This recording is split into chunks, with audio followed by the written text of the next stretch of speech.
Well, welcome everybody and welcome new members. I'm so glad that you guys are here. And yeah, so today is our very first meeting.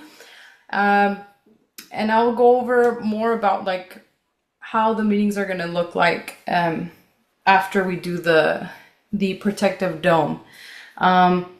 So right now, as people are joining, we're gonna go ahead and start with the shield of protection, and then I'm gonna go over as to why it's important to always do it at the start of every meeting, and then also it is recommended to do it every day. Okay, so real quickly, I'm gonna have everyone mute their mics, or if not, I will mute you guys, and then I'll lead you through the dome of light. Okay. So let's see. Okay.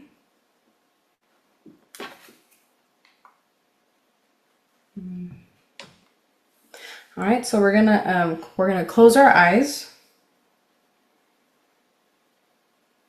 and find a comfortable position.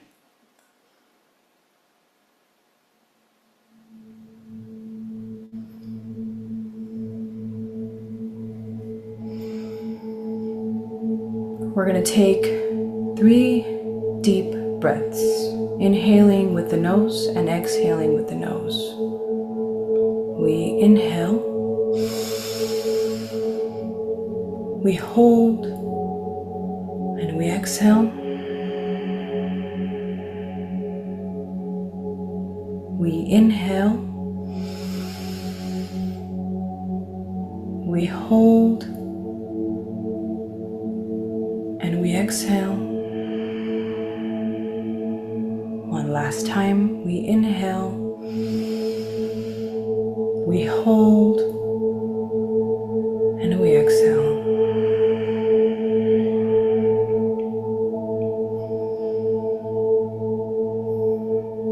We focus on the present moment. We let go of any worries, any negative thoughts, and any negative emotions. We feel peace and harmony.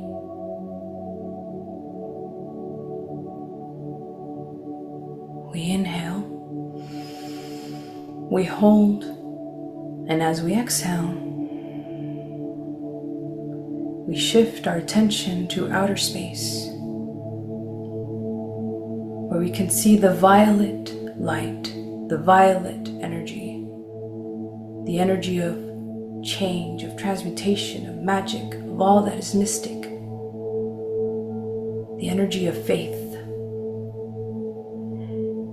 We see this energy travel throughout the universe, throughout the galaxy. This energy reaches us and enters Earth, and slowly we raise our hands above our head and we begin to receive this violet energy through our fingertips, our hands, arms, and we slowly begin to lower our hands in an arc form as we create this dome of light, this shield of protection.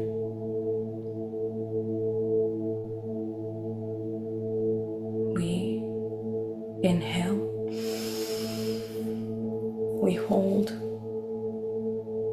and as we exhale, we shift our attention to the center of the earth, to the crystal heart of the earth, where we can see the green energy, the energy of optimism, of healing, of love, of life.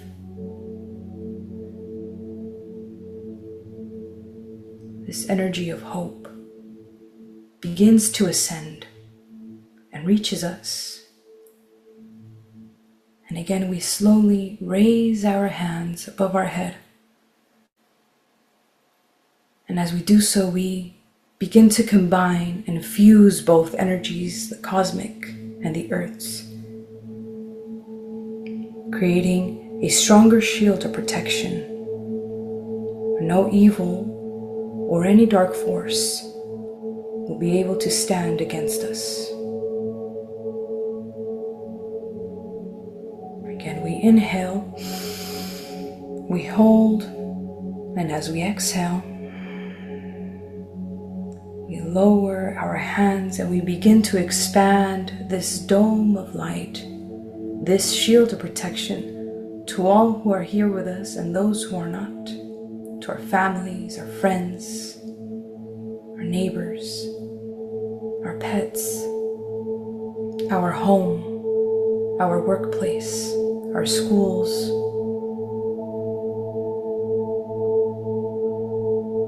to the animal kingdom, to the four elements, to our city, our towns, our state, our country, until we cover all of Earth.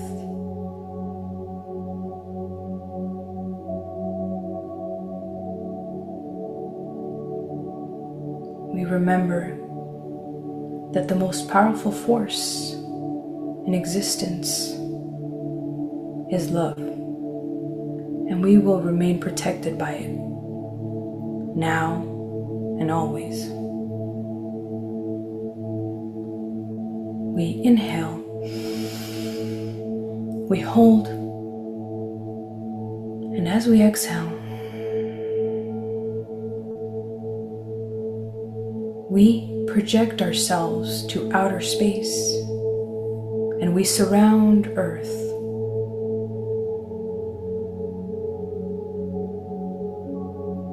In this moment, we can see the Earth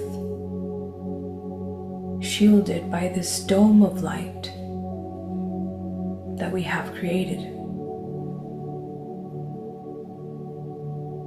We can see ships surrounding Earth, and we can feel the presence of our elder brothers, of our guides, watching over us.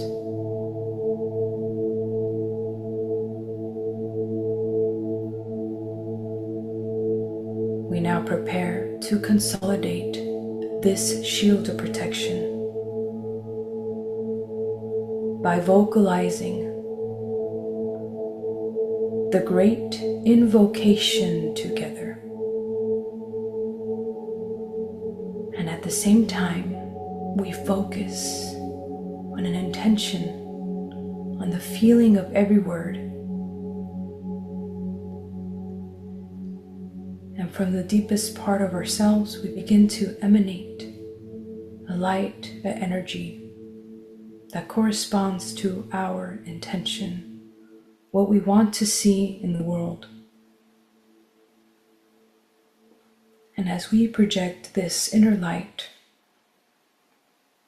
we say the great invocation together. I will say it, and you will repeat after me.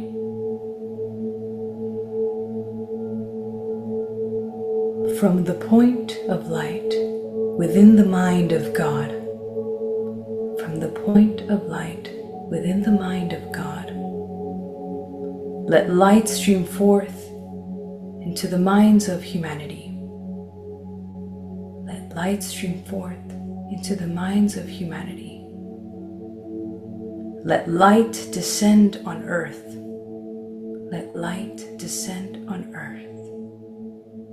From the point of love within the heart of God, from the point of love within the heart of God, let love stream forth into the hearts of humanity. Let love stream forth into the hearts of humanity. The Christic consciousness awakens within us as Christ returns to earth. The Christic consciousness awakens within us as Christ returns to earth. From the center where the will of God is known, from the center where the will of God is known, let purpose guide the wills of all. Let purpose guide the wills of all. The purpose that the teachers and masters know and serve. The purpose that the teachers and masters know and serve. from the center that we call the human race, from the center that we call the human race, let the plan of love and light unfold. Let the plan of love and light unfold and seal the door where evil dwells. And seal the door where evil dwells. Let our light, our love, forgiveness, and our power restore the divine plan on earth. So be it, and so it will be, and so it is, and it is done. And may each of us do our part in this sacred mission of love and light.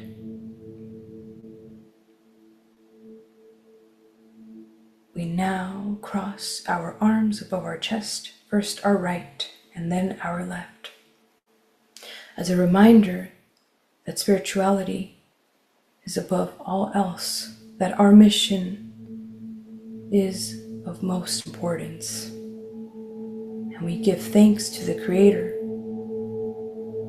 to the great cosmic consciousness, our Father, Mother, God, for letting us share this moment in time together.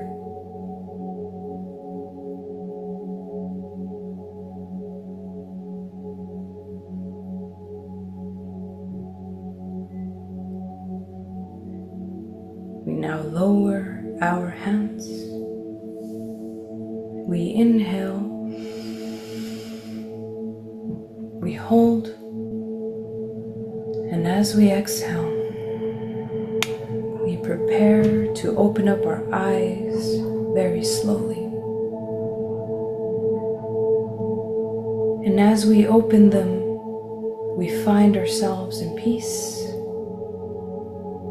and in harmony.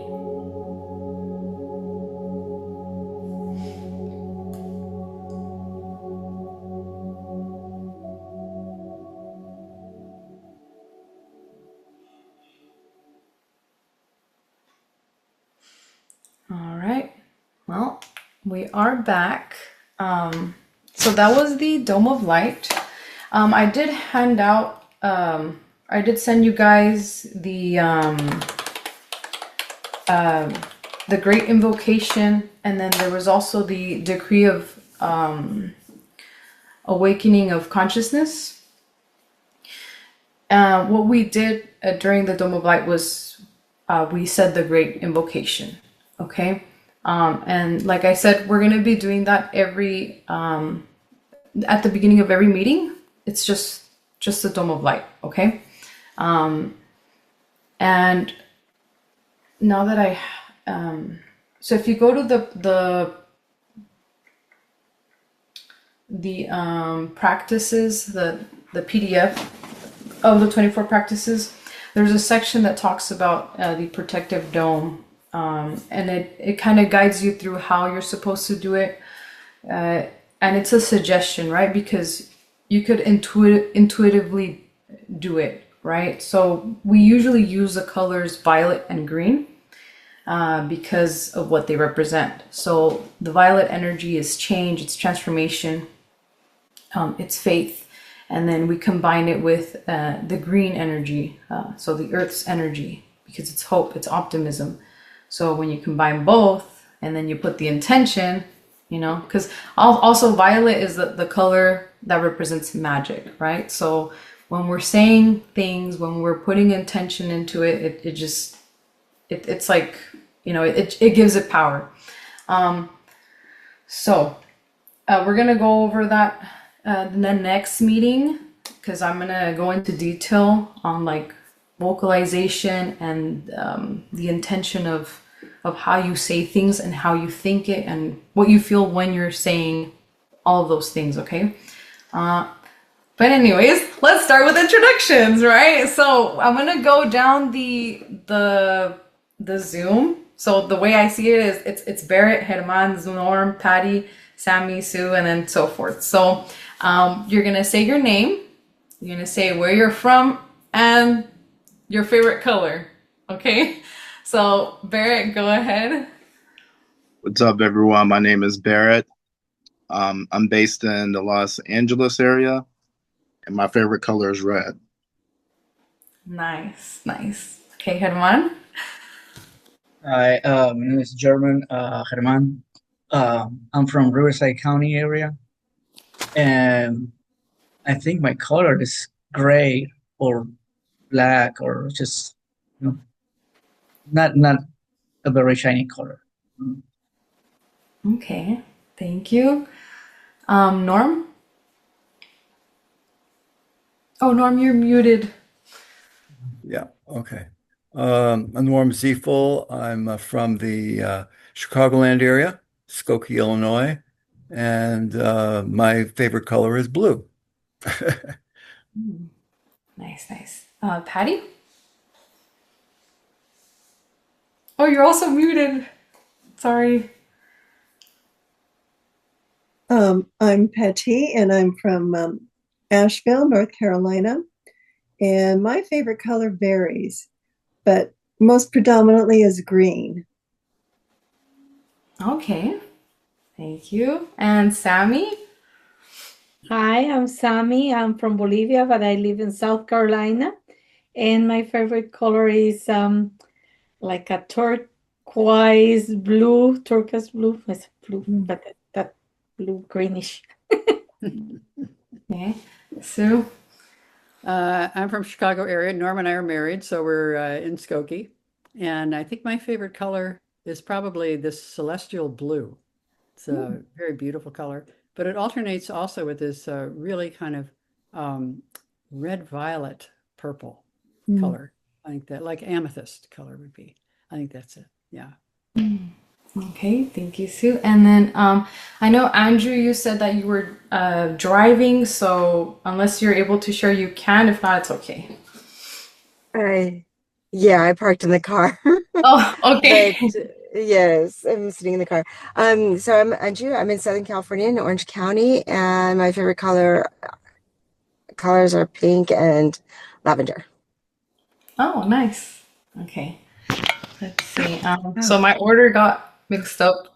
Let's go with Fernando. Hi, my name is Fernando. I'm from Mexico, and I always say my favorite color is blue, but I always wear gray. No. I always use gray. Nice. Okay. Atefe? Thank you. Hi everyone, my name is Atefe. I'm from Orange County. I love all colors, but mostly yellow. Okay. Nice, nice. Let's see. Karen?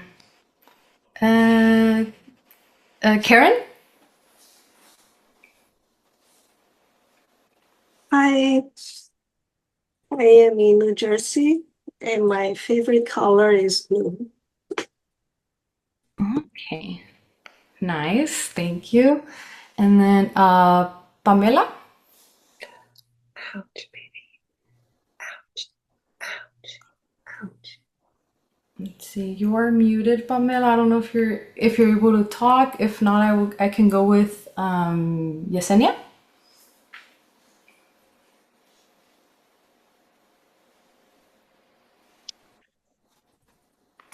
Hello, I am Yesenia Pelayo.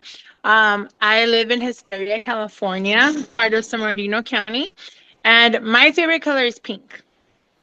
Nice, nice. Okay. And then we also have, also guys, Norm and Sue are instructors. So they're from another group, but they're here as support, right? Thank you guys. And then we also have Federico Erickson from Rahma Phoenix. He's also an instructor. Fede, I don't know if you would like to introduce yourself. Hi everybody, this is Fede, and I'm excited to be admitted here to join you guys. I'm just here to participate and learn. But I'm at your service. And good to see everybody. Okay, thank you for that. And I'm Eva, but my middle name is Mariana, and my last name is Perez. And I'm the instructor of the group Contacto Ascension, which is a group located here in Sanger, California. And as you know, we meet every Monday, correct? So, let me see. Okay. Just a little background about me. I think I've been an instructor for about, I want to say 2 years, but I don't remember. It just kind of happened. And before I made my own group, I was in Fede's group, and then from there I branched out, and then now I'm here. So here I am. Okay, so if you guys go ahead and if you guys have your 24 practices PDF at hand, we're gonna go ahead and start with the lecture. Okay. So again, the guide that I shared with you guys is it's kind of altered a little bit to where it fits the scheduling to where I thought would best aid the practices. So there are some lessons where I'm going to be splitting them into two because the lecture is too long. There's some things that I moved around so that it flows better. Okay. In the beginning, you could see a message, right? Letting us know that this is it's a guide, right? But the way you teach it or the way you learn from it, it's sorry, give me 1 sec, you guys. I'm a little nervous. Let's see. Okay. Yeah. It's like a suggested way of how to teach us, right? And we're gonna be looking over like who started this, why we're in Rahma, and all these other things. I've included a little autobiography of Sixto in the first pages. You guys could read about it on your own time, but he's basically the person that started this whole mission. The way he tells his story is that his dad, right? His dad was a researcher, astronomer, and he was working with Air Force, right, at the time. His dad studied UFOs, and Sixto, along with his siblings, you know, they grew up around that. At some point, he makes contact with Oxalc, which is one of our guides, and Oxalc basically tells them, like, you know, this is real, the contact is real. They get, you know, messages on where to meet them. So the first time that the contact was established was in Chilca, right? So January 22nd, I believe. So it's been 52 years of contact as of now. And from then on, he went and, you know, he gathered more people. He had other friends that were interested in this, and the group grew, and eventually they all branched out. Not everyone continued, of course, with the mission, but as you know, Sixto has published a lot of books. You know, he started all of this, and because of him, like, we know more of like why we're here and our purpose. See. So, Rahma is basically a group of friends, right? A group of friends who share the common denominator that we all have had some kind of experience that has led us to believing or knowing that we're not alone in the universe. Okay, we all have like our own story of why we came across this. The important thing is that we're here now, and now we can explore more on that, right? So during the 24 practices, you're going to be learning techniques, right? How to be more sensible, sensitive to things, how to see with your third eye, how to heal yourself, how to heal others, how to maintain the contact with the guides if you already have established it, how you can be a better person. And all of the things that you learn here, it's not just so it stays here in the group, it's so it branches out. So whatever you learn here, you know, feel free to share with whoever you meet, your friends, your family, because the point of this is so other people, you know, can wake up and know like, okay, this is like what we're meant to do, right? And so there's just, like I said, there's a lot of information here, and I'm gonna do my best to give you the key points, and then the rest you guys would read it on your own time. And that's basically how all the lessons are gonna be going. Okay, let's see. Okay, so the Rahma mission is a bridge of contact, right? Between extraterrestrial civilizations and humanity. This contact seeks to bring about a rescue in which humanity saves itself. The only force capable of bringing about a true transformation in humanity and in our world is love. For this reason, we say that Rahma is love. So if you see the name Rahma, right, it's spelled R-A-H-M-A. So Ra means sun. The H later was integrated, I believe, and it represents the H for humanity. Okay, and then we have Ma, that's Earth. So when they say we're, the way they say it is, it's like you are a sun on Earth, right? We're Rama. We're here to bring light on Earth. I've also included, or in the guide, you can see the star has all the different meanings and symbols, right? So if you guys go on there, you guys could see what it basically represents. And the star actually started off as just the Star of David. And over time, the guides started communicating like, oh, by the way, it has this now, has a plus sign. Okay, now it has a trident. So it's now come to this. This is what it looks like now. But in the beginning, it was first represented as just like a Star of David, right? Okay. And again, as I was mentioning earlier, like the history of how it all started, it's long. And then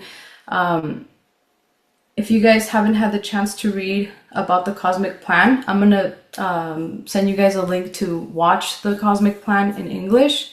I think it's about like an hour or something long, but it's translated. It's really old video, and a lot of the stuff it might be like outdated, but it does have a lot of information, and that's your guys' homework. So you guys are gonna be watching that for homework. Let's see. So again,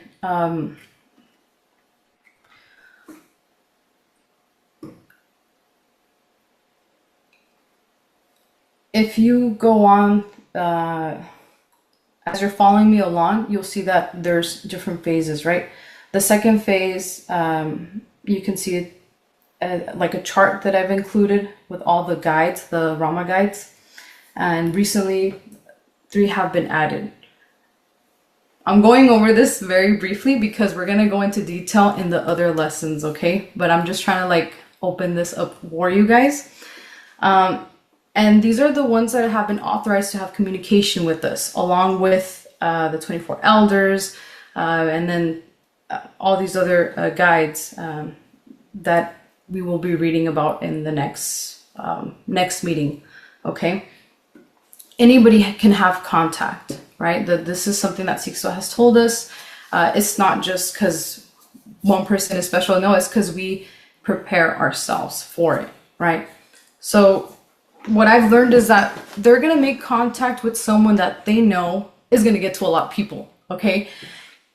So if you expose yourself to share the information, if they see that you're out there telling a lot of people about this, sharing that the contact is real, sharing that, hey, aliens are real, guys, we're not alone in the universe. And by the way, we have all these abilities, you know, because we're limitless beings, but no one knows, but now you know.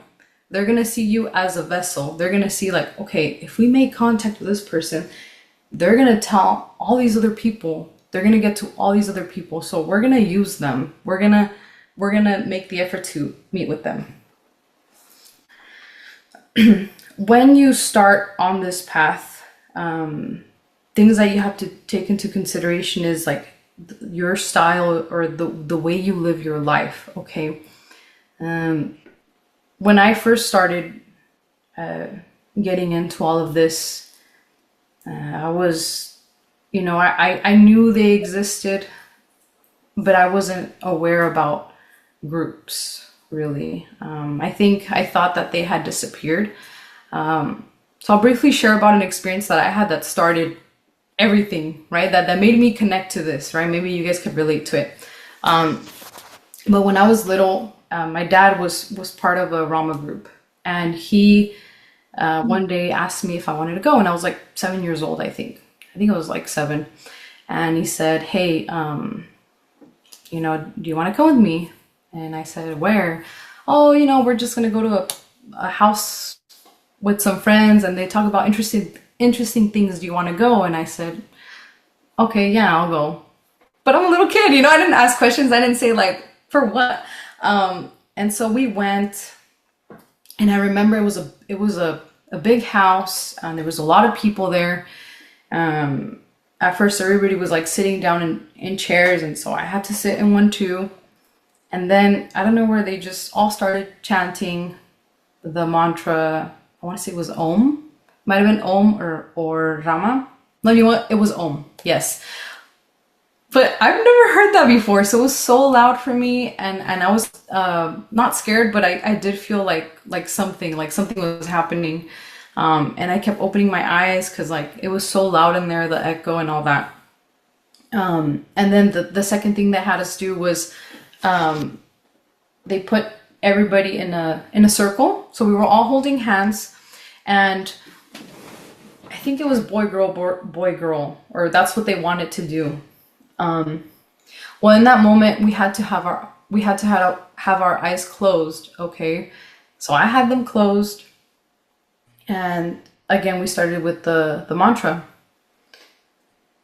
At some point, even though I had my eyes like closed, I could see the room. So I started to see the people that were surrounding me, and I thought, oh, did I open my eyes?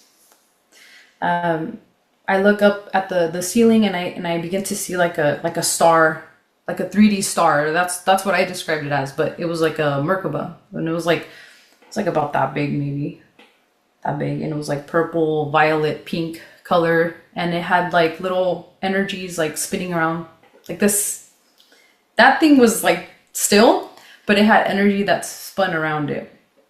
It came down to the center of the circle that we all created, and then it started spinning around people, and it'd go to the center. So it'd spin around your feet and go back to the center until it did it with everybody. And I was just looking, you know, I was like, what am I looking at? And guys, it's like, I wasn't imagining it. You know, when you visualize things and you could see with your third eye, okay, you could see it. But no, this was like vivid images. Like, it's like if you were awake. Like right now, like I'm right here, and whatever I see, that's how it looked. And so the star went back up, and then I think the meditation was over, and then the instructor there turned on the lights, and then my vision went dark. Like I couldn't see anymore, and I was like, what happened? And then I was the only kid there, so obviously they asked me to share first. And then again, I didn't know how these people were going to react to if I told them like, oh, by the way, this is what I saw, you know? So I felt like they were going to say like, what are you talking about? You know? So I told them when they asked me, what did you see? And I said, oh, I just felt uncomfortable because my arms were like this and I felt like my arm was hurting and that's it. So they're like, okay. And then they went on to someone else. The next person that shared, I'm thinking they asked that person to share next because they were probably very like sensitive and they were probably really up there. They could see. And so he said that he saw a star come down, spin around, and go back to the center, and then go back up. The same thing that I saw. But I just stood there, and I was listening. I'm like, wow, that guy saw the same thing that I saw, but I did not share. So after the meeting ended, me and my dad, well, we went back to the car, and then I turned to him and I'm like, Dad, I have to tell you something. And he's like, what? And I'm like, I saw what that man saw. I saw the same thing that he saw. I saw it too. And he was like, oh, then why didn't you say anything? He was kind of like upset with me. So he kind of was like mad, I guess, or he raised his voice at me and I'm like, well, I didn't know. I thought they were gonna think I'm crazy. Like, why would I say that? Like, I've never met these people.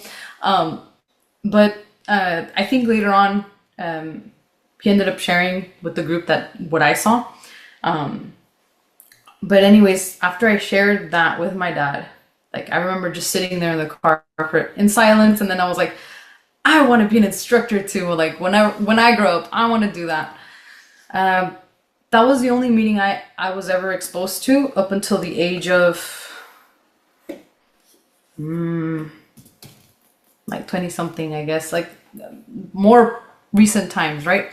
And that was because we didn't live in that area. So we were like 3 hours away. There was no way for us to be going over there every day. So that was it. But that's all I needed to start with this. So started reading books of Sikhs. So I'm sure you guys, that's how many of you like found out about this, right? Like through Sikh Sto's books, through his outings, YouTube videos, all these things. And so that's kind of how I came into the mission. I was exposed to that stuff. And there's a lot of experiences. It's a lot of things that I've lived through that have led me here. And I'm sure like as the meetings go on, I would like to know about all you guys, like all the experiences that you guys have had, because I know you sharing is gonna make others be like, hey, I've seen that too. And then more sharing, right? And then getting to more people. So the mission really is to find out why we're here, why we're on Earth, what is the purpose of our existence, and how we can reach others to help them come back to the path or remember, like, like purpose. So the objectives, which is the very last page, we have the foundational community, right? So right now, this is the group, right? We have created a group, and over time, we're going to get to know each other, we're going to bond, we're going to harmonize, and that helps the group elevate its frequency. And it's good because it's going to help us make more connection with the guides, right? Number 2, the awakening of consciousness. So again, to remember, right, why we are here. What is our purpose? And then number 3, it says preparation for a possible catastrophe. But so if you read through it, basically it's saying that when you hear negative things, this is something that you learn, right? That you're going to learn as time goes on, that when you hear negative things coming from other sources or people, like, hey, by the way, did you hear that? Like, this is going to happen, always, when you hear these things, try to remain neutral and know that there's a possibility to change things, to create a better outcome, to create a positive outcome. So do not give in to fear, right? Because once you get into this, the course, right? Like you start to learn that there really isn't reason to be afraid of things, or to feel like helpless, or to feel like there's things that are unknown to us and that we can't do nothing about it, because we have the potential to change things, to create things, and it's just a matter of you believing in it, because that's what gives it power, right? I can say that I've always been someone that's optimistic, but I have had my share of times where, it's felt like on the brink of like, cracking down, and I've always been told like, oh, you're just so positive. Like, why? Like, why are you so optimistic? And it's like, well, because I do feel like, I really do feel like good things are coming, or I always see the best in things, and I feel like that really does help, because it does create it creates a path for you. If you focus on positive things, positive outcomes, you'll connect with people who are vibrating in the same frequency or same type of energy, and you will attract those things to you. Right? We're gonna go over that in a different lesson, but just briefly, just know that these things are real. We're gonna be learning about the laws of the universe as well, and that's so helpful, guys. That's so helpful. I remember reading one of those books a couple years back, and it was very mind blowing, because then a lot of things made sense for me, right? We have number 4, the meeting with the Great White Brotherhood of the Inner Retreats. So aside from our guides, we also have this other group of guides that are here on Earth, and they're based underground or in the mountains, and it's just like hidden areas of the Earth. Okay, and they've also have had contact with us, and you will hear about them throughout the course. We're going to be going over communications as well in the following meetings. Number 5, the reception of the book of those clothed in white. Okay, so it is said that, going back a little bit, so us humans have DNA. Our DNA has lots of information, has basically the whole history of everything, and it's embedded in us. These books, or this book, holds all the information as well. It's like, but it was said that different people were selected to protect this information, and then slowly over time it was given out again. You've also heard, or some of you may have heard of the Akashic records. Did I say it right? I think I said it right. Yeah, okay. And that's another way to connect with the history of the Earth, right? Or the history of our existence. Okay. All right. At the very bottom, I have listed the stages of preparation within Rahma. So we have the calling, which is it's titled Auran. I don't know if I'm saying it right, but the calling. Experiences, which could be like Sendra, or it could be other initiations. And then we have lunar, which is a reception of information. Solar, which is radiation of knowledge.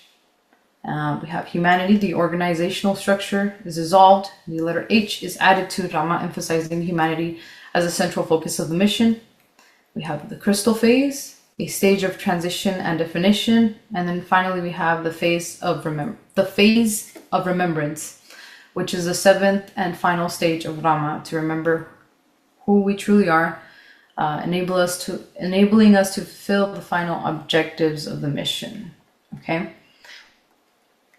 Again, we're gonna go more into detail on some things, but for those of you that might be lost right now, because I know I said a lot of things, we were created because our guides reached a certain level of evolution, right? They're very spiritual. No, they're very mind dominated. So they kind of, to perfect themselves, they kind of detached themselves from feelings, and then evolved in a way where their mind, they're very like logical. They know what's right, they know what's wrong, but that's just how they avoided chaos, right? And so at some point they realized like, oh, well, we stopped evolving, and that's because we kind of, let go of our emotions. So what are we gonna do? So there was a plan that was created, right, with higher ups. In simpler terms, there was higher ups, right, and they said, I think we should do something about this, because we kind of just stopped evolving. And so they said, okay, that's fine, right? So how are they going to do that? There was planets, right, that were destroyed previously then. So they found these planets, okay? And they said, what, let's experiment on these, because these kind of don't really have a future. If we kind of like separate them from the real time, it's not really going to do anything. It's not going to affect us in any way. All right, so that's what they did. They separated these planets and then decided to instill life in them. So a lot of them went back in time, right? Because time travel exists. So they went back in time, prevented these planets from destroying themselves or from exploding and all that, and then began like the experiment, right? So they tried a lot of things, so trial and error, and some of the planets destroyed themselves because they had too much technology. Some of them just, it was just, they ended up being the replica of them because they interacted too much with them. So all of these things happened. Earth was one of the planets that, kind of remained, right? So this is, I'm talking about the cosmic plan in simpler terms, so in a very brief way, so you guys could understand it. But I will link the full version as well later. I'm gonna send it as a PDF on the chat, and then I will also send you guys that video, okay? So basically, Earth was one of the planets that was still standing, and they decided to focus on that planet. It was destroyed, I think, like 2 times, and then the 3rd time was the charm. And so life was created on Earth. And again, it's so that they could learn from us. So we start existing, we have emotions, we start reincarnating, right? When we start to,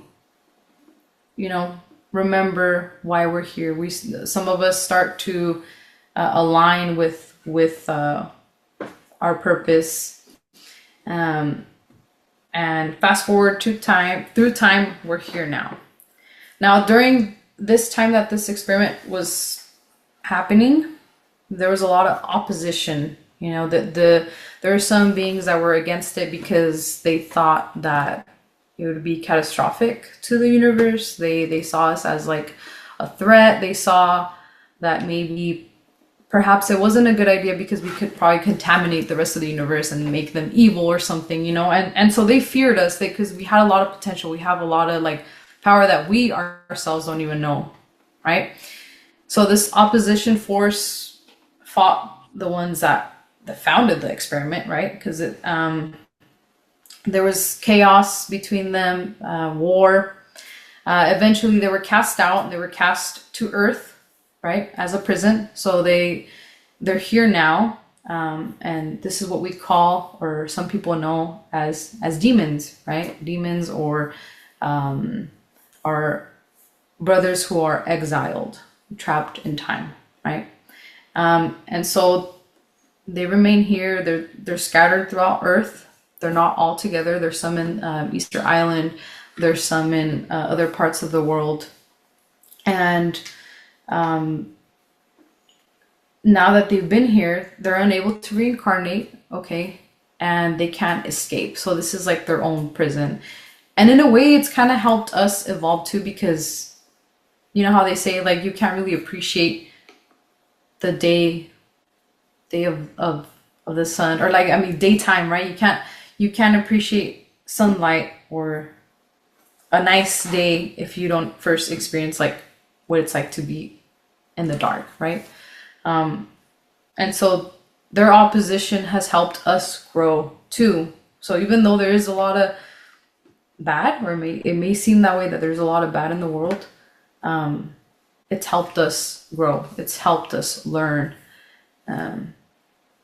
And we all make mistakes, right? So whenever, if I do think about them, it's kind of like, well, they were afraid at some point, and they did what they did. You know, it was a mistake, but you know, I feel that over time they are changing slowly, and that's because of all the people that pray, all the people that send love and light to these beings, and well, everywhere on earth, you know. So yeah, we are here to learn how to love and how to forgive others. That's one of our main purposes here, and then to help others do the same, to help others know how to do that.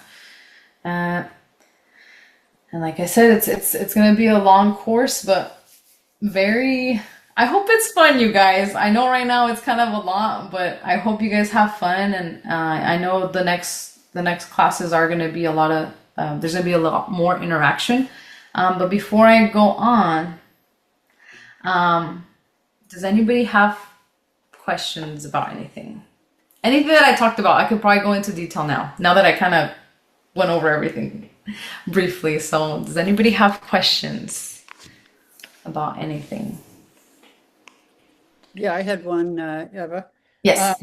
Could you say a little bit about the decree for the awakening of consciousness and Oh, the Inner Master Aknaram?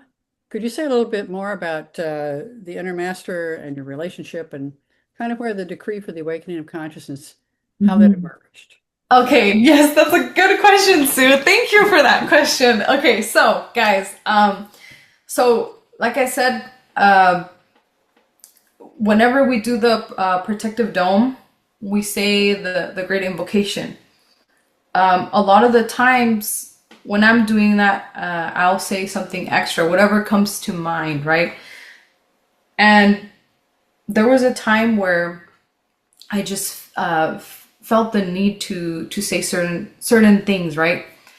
So if you look at the PDF real quick, there's different verses, right?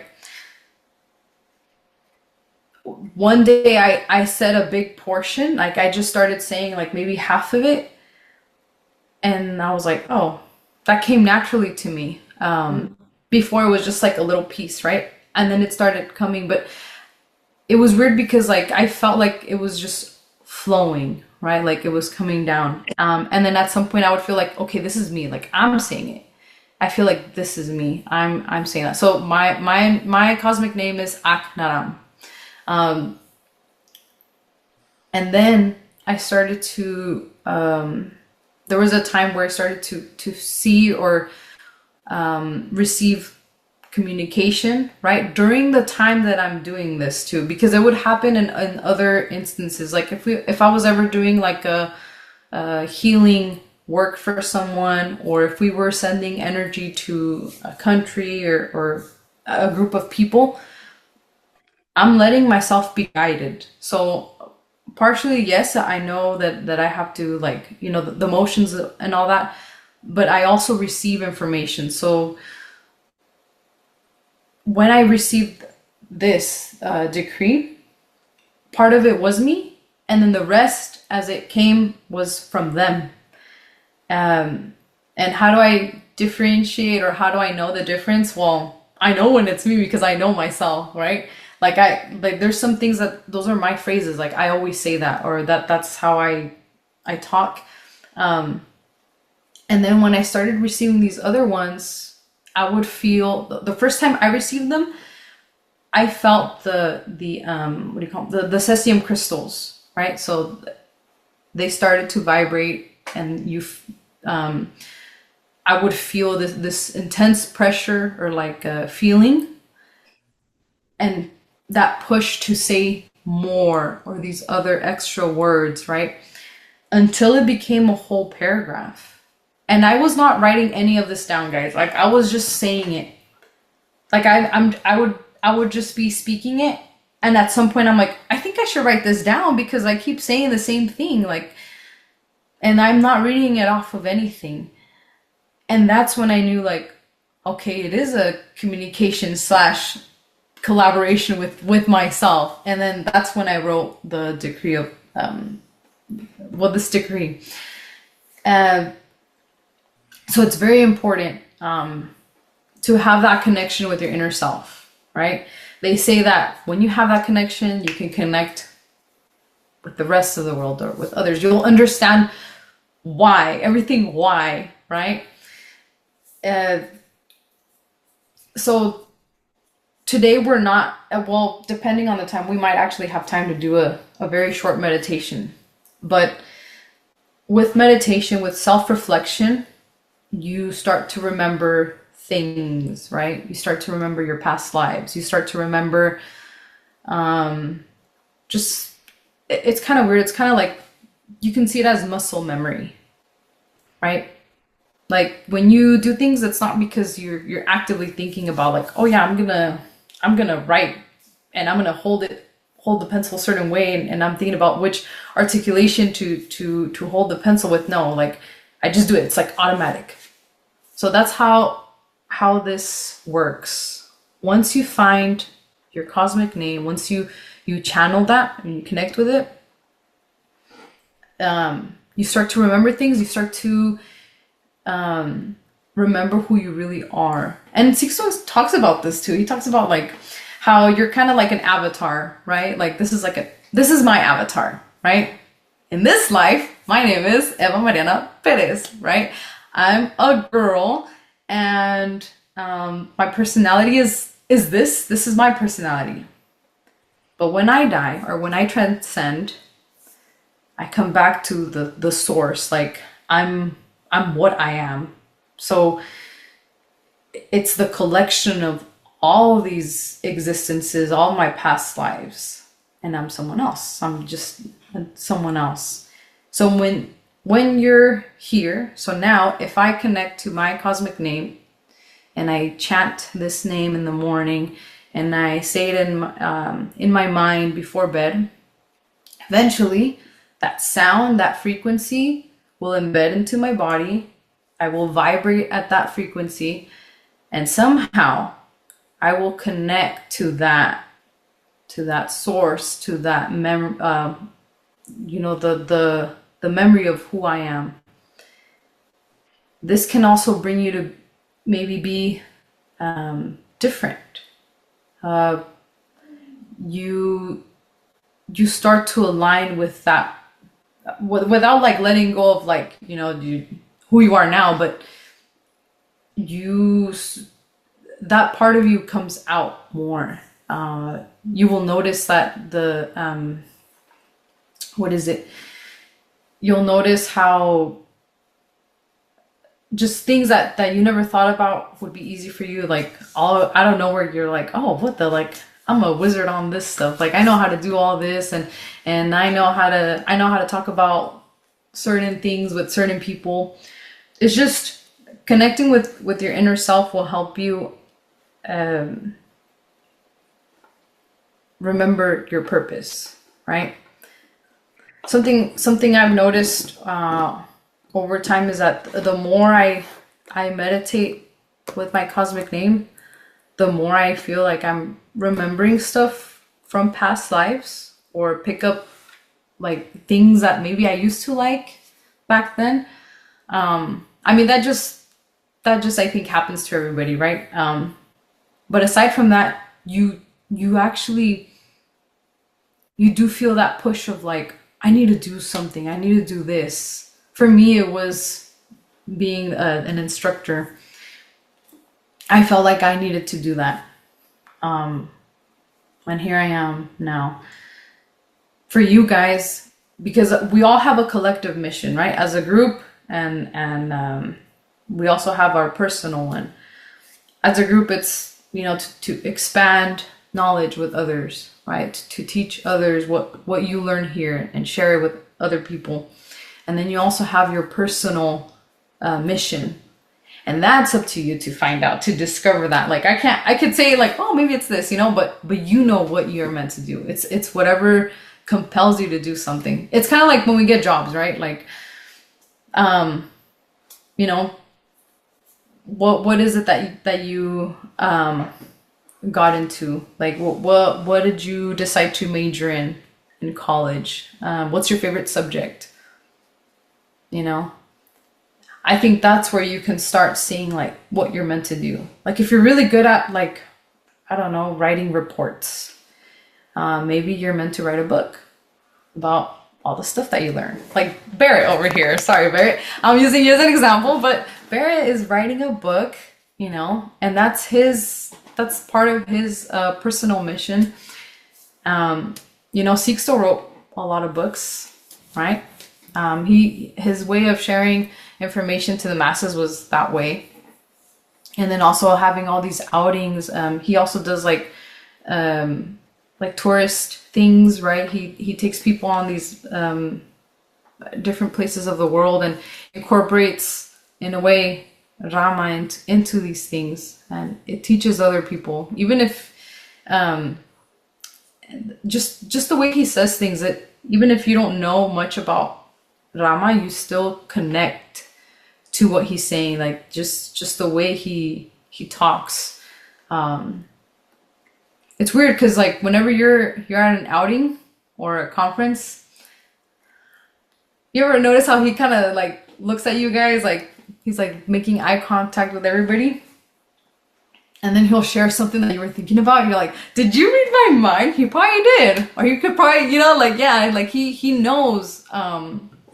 And that, guys, that comes with practice too, with meditation, with just all these stuff. Like you're gonna be able to do a lot of things, guys. My hope or my wish for you all is that after the course is like done and you guys finish with everything, that you guys already have your cosmic name, that you guys already received like an initiation from the guides, and that you guys already have like an idea of like what you're gonna be doing, you know.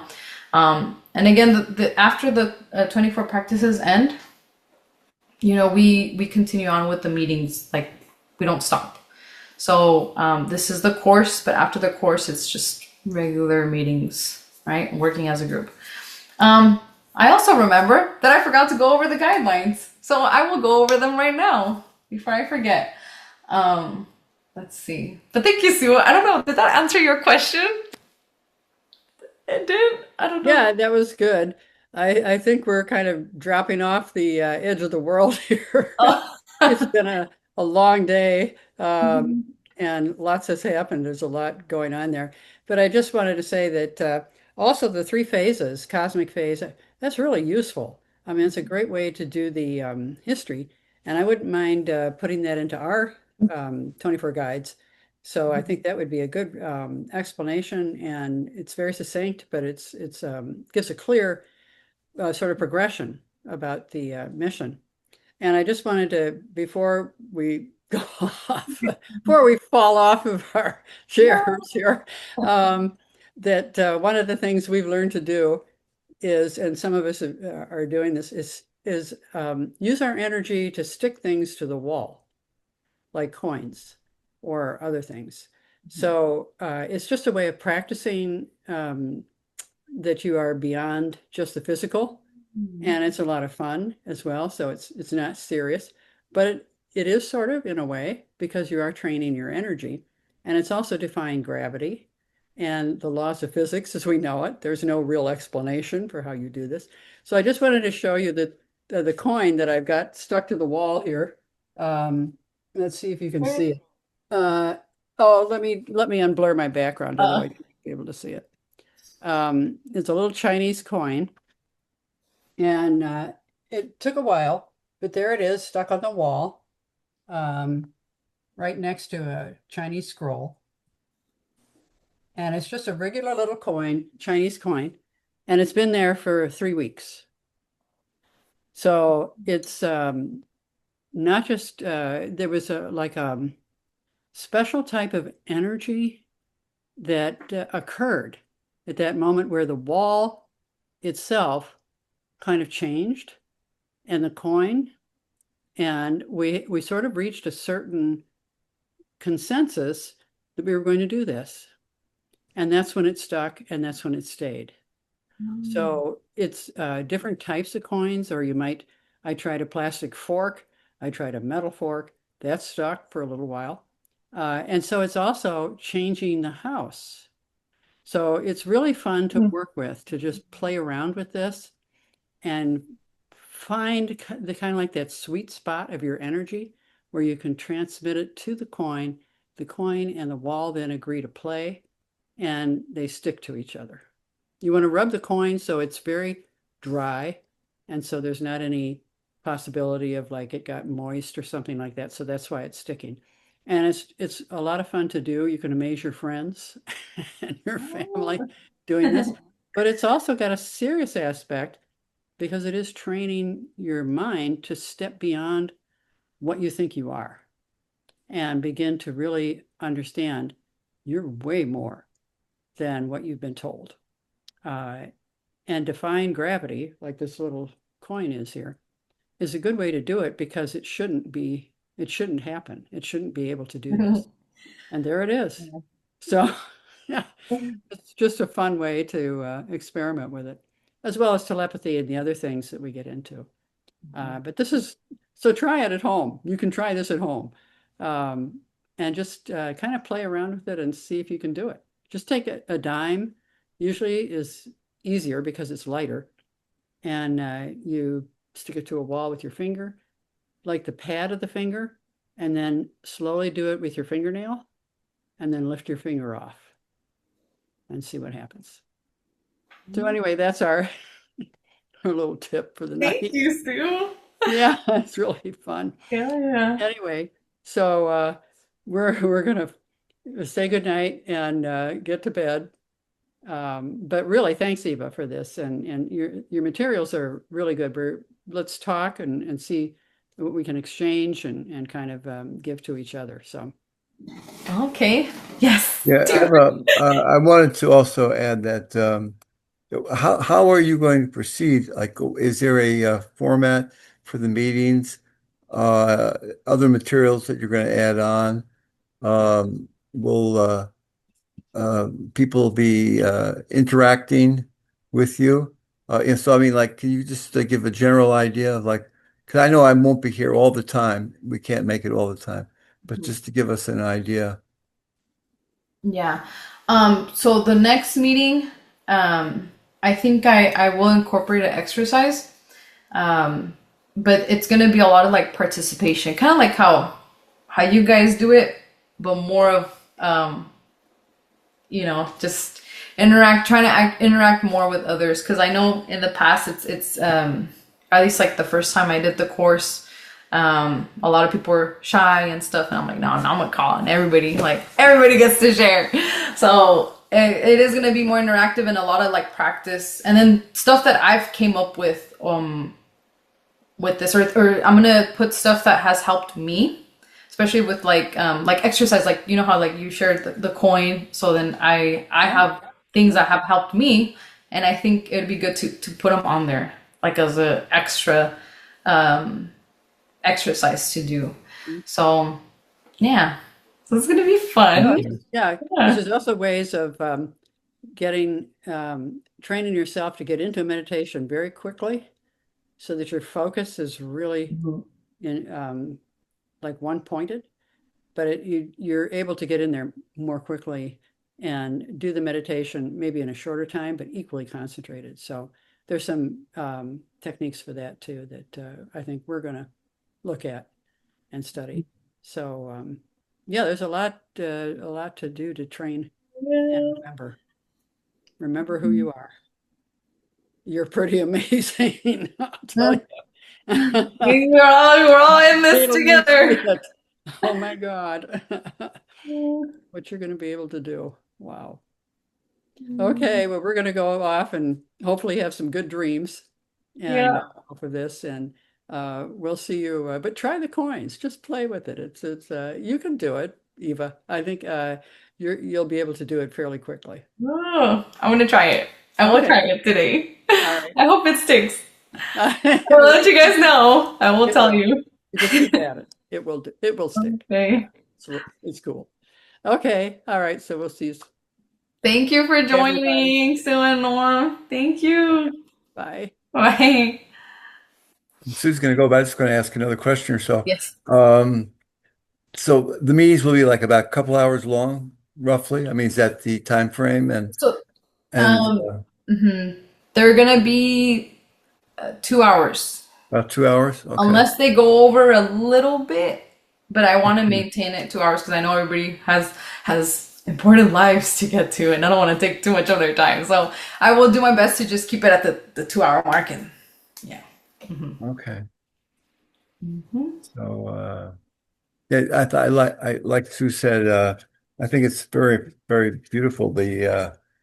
Your handout, and so every week you'll give a handout Yeah. that will be the lesson for that week. So that'll build slowly over time. Yes. Okay. Yeah. Because I thought about well, because one, I'm going over everything and I'm translating it slowly, and I'm editing, and then also I thought it would probably work out better too. That way, no one's trying to read ahead and then getting confused with stuff, and that way everybody's like, okay. So that's yeah. Okay, great. And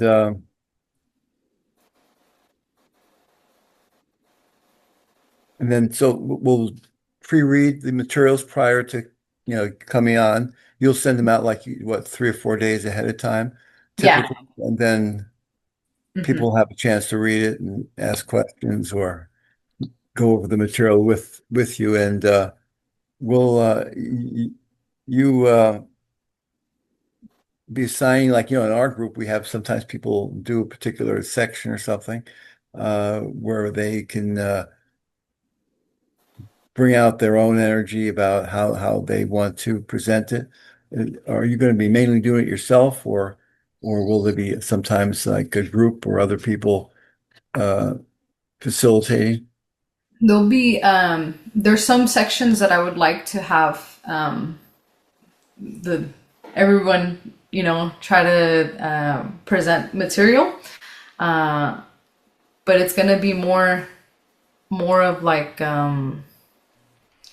depending how big the group is too, because if it's a lot of people, then I'll be able to break them up in groups and then see how they work together. If not, I will have to see like how I integrate that. But yeah, they would be doing some things. Don't be scared, you guys. Like, it'll be fine. But yeah, like it's kind of like that. Yeah, where they get to also share, and then also it's gonna be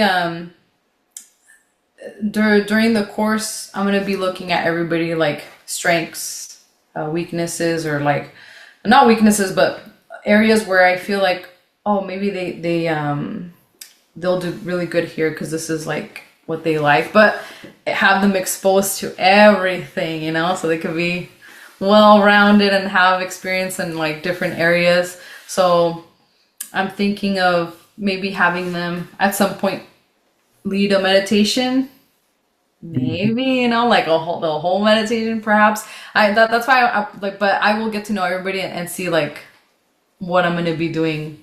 Yeah. Okay. Well, this is a great story. Thank you so much. And it's good to be here with you.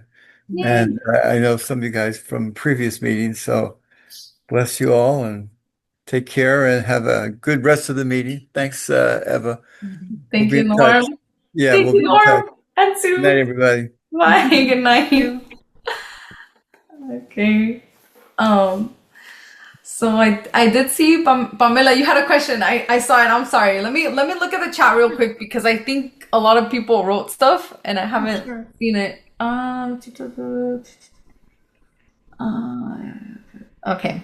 So you wanted to ask about the crystals, right? Yeah. You know, Okay. I was there and we all received the activation, and I didn't even catch the name of the crystals. Cesium. What is it? Cesium crystals? Cesium? Cesium. Okay. Cesium. And yeah, and I was curious because I I've had I've experienced connections and everything, vision, auditory, everything since I was a child, so I'm really connected. And but what I wasn't sure about was, and I had, some energies that felt familiar, like whether it's Lemurian, Andromeda, or all those things, but I didn't know where the origin of that connection came from. Like, is it from a constellation like Alpha Centauri or Um, Orion or something? I normally I can tell this one didn't seem familiar, you know. Uh, it seemed different, and the colors were different, everything. But I did see like a platinum aura around Sixto, and so I guess I was just curious more about the crystals or what Um, what they're used for.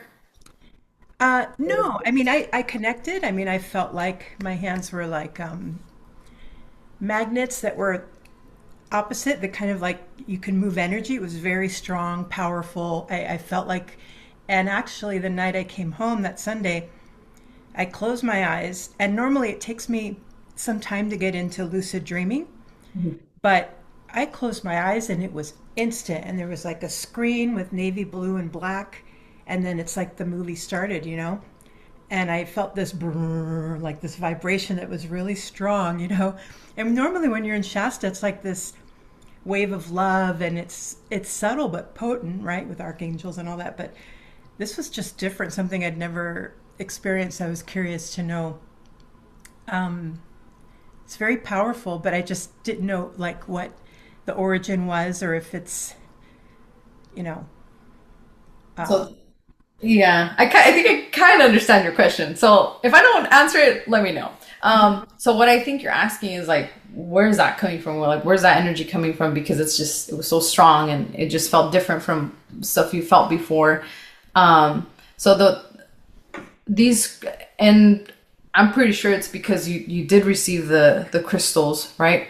And so these are, you guys can think of them as, and we're gonna go over them later again oh, okay. in the lessons. But I'm gonna tell you, for those that are thinking about them, they're like, you could say they're like antennas slash filters and receptors. So the violet energy that is that comes from the monastic sun, so the central sun of the galaxy, that energy comes to Earth, right? So without it having a direction or like purpose, it just kind of does things on its own, right? So that's why you get earthquakes, you get a global warming, you get all these things. But when we channel it, right, when we use that energy, we give it direction, we give it intention. So these crystals act as an antenna, a receptor, and a filter. So we receive the energy, it comes down, and then the crystals, they spin, right? And they help us project that energy. Not only are they good for that, but we can also use them to interpret messages, to interpret dreams better, to know how to read symbols. Something that you guys could do is, you create like this is like a triangle or rhombus. You put in the center where your crystals are at. And if you have a hard time understanding a message from someone, or even if you communication, or even just a daily thing, something that you see on paper but you don't understand like the actual meaning of it, you do this. As you read it, you concentrate the energy and you should receive it, like you'll receive the meaning of it. So when you have these crystals, you're constantly receiving energy, okay? And again, we're going to go over this in the other ones, but real quickly, when you go to sleep, you're receiving energy. But now that you have the cesium crystals, it intensifies. So you were already receiving that, but now you're going to feel like, what is this? Like It's a vibration. Your whole body kind of like feels that way, and it's because they're there and they're receiving all of it. So now you're just a walking, I don't know, you're a walking harness of energy. Channel, yeah, like a pool that goes.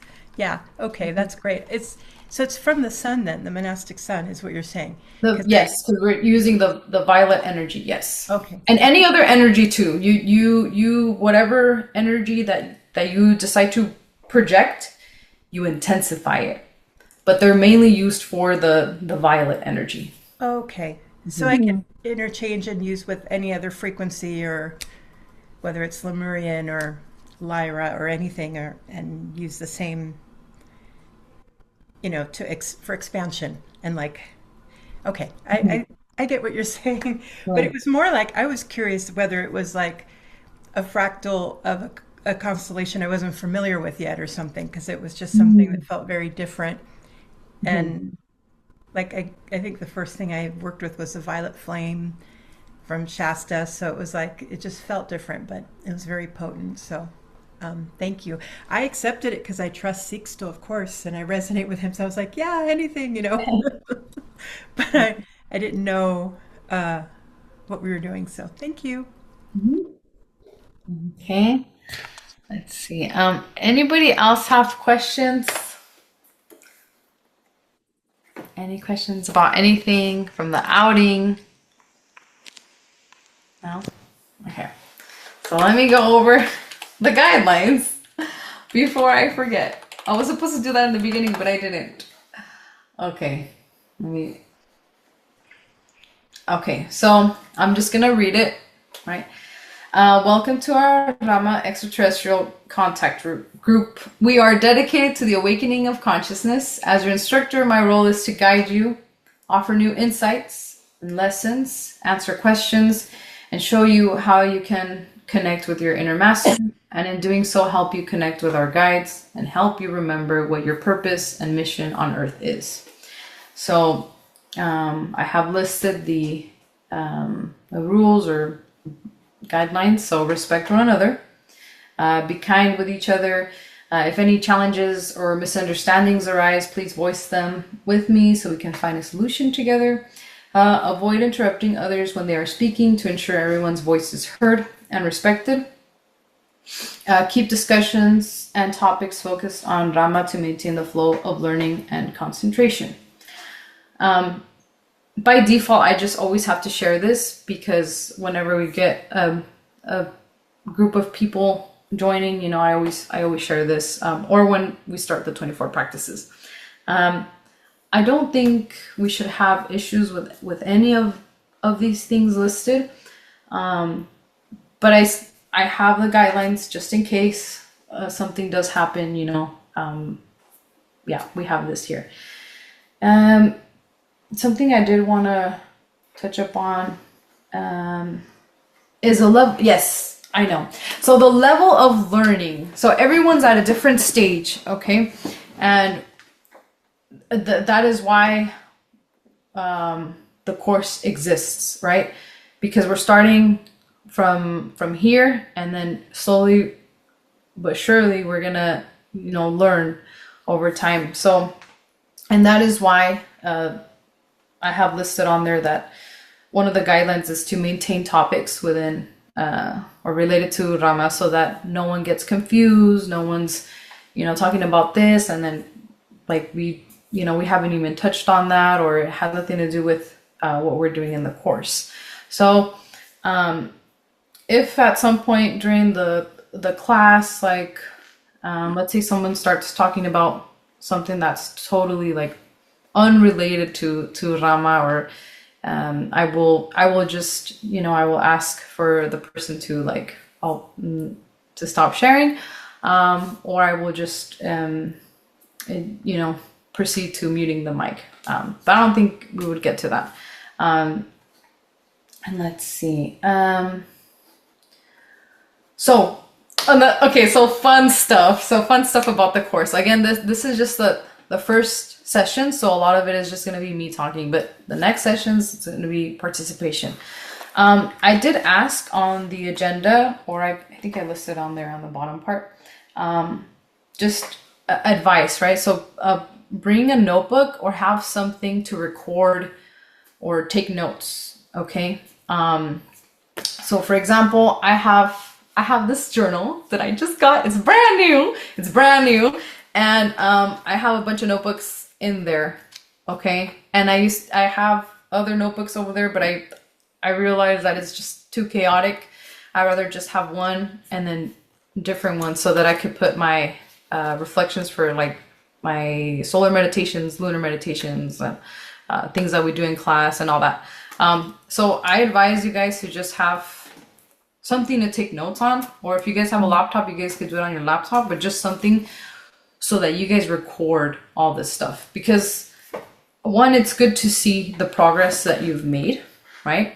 And also to just for your own learning, right? Also during class, you may have questions and then maybe we don't get to them. So it's good to write them down. That way the next lesson, you guys are like, oh, by the way, I wrote a question, like I have a question, right? So that, and then also I want you guys to get used to writing, because at some point we're going to be doing meditations with communication, and you guys will have to write,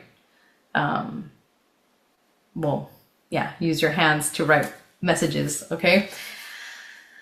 Let's see. So we have 30 minutes left. I feel like I could do a meditation, but before we do that, does anybody have, again, questions about anything?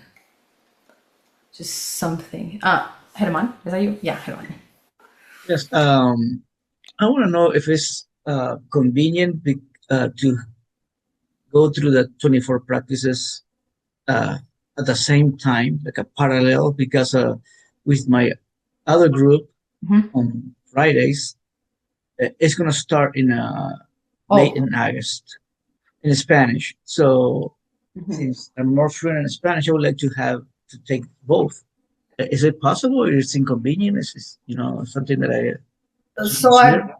I've had some people already ask me about that, and this is what I will tell you. I will tell everybody this. Okay, so this just know, yes, you're going to be taking the same course, but each instructor is different. So the instructor, this is the way I'm teaching, right? Like, I mean, this is just a preview, a demo of like how I am during class.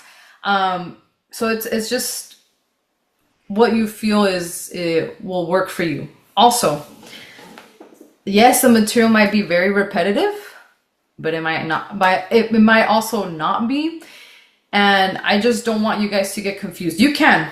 I told some of you already that you guys could take both. That's up to you if you want to take both. But just know that the way we teach things might be different. Like just the style. Like I might be basing it more on like practice, like doing it, rather than just talking. Like right now, yes, because I have to go over this. Like I have to talk and talk and talk. But the next meetings will be more like hands-on. Like, yes, the work will be there for you guys to read about it. But then when you come to class, it's like, all right, guys, so let's do the first exercise. Or we're going to do the meditation for this. I know it tells you like this, but we're going to put it into practice. So that's my style of how to do things. So yes, you can take both, but just know that it might be different. And also advice, like just because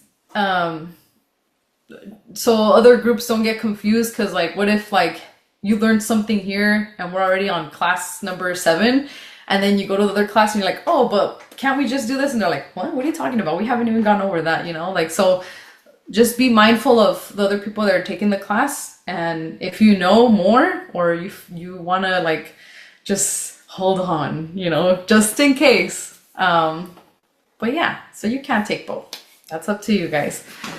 Yeah. So, yeah. And then give me one sec. I think let me see if anybody else had sent something else on the chat.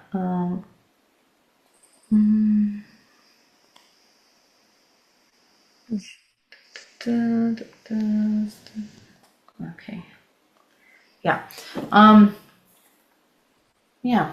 So, because we do have time, if you guys are up for it, we could do a very short meditation. Is everybody okay with that? Yes? Yes. Cool. Okay. Yay. Okay, we're going to do a meditation. So we already did the protective dome. We don't have to do that no more. So now we're going to go into the relaxation part and the mantra and the visualization.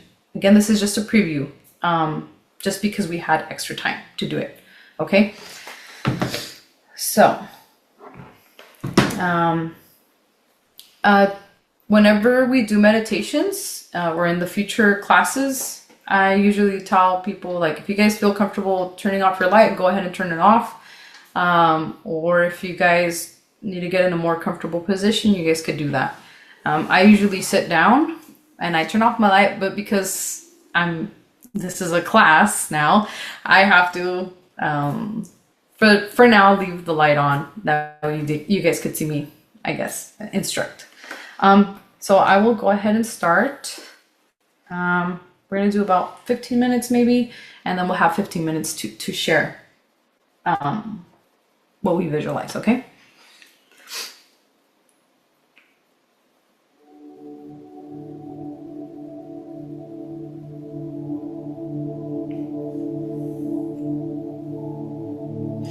And I always use music in my meditations to help people relax and visualize.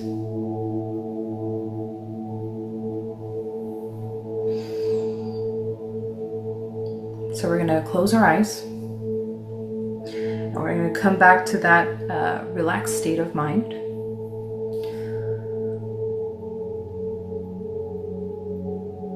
We inhale.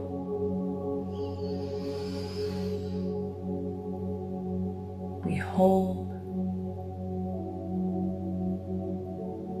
And we exhale.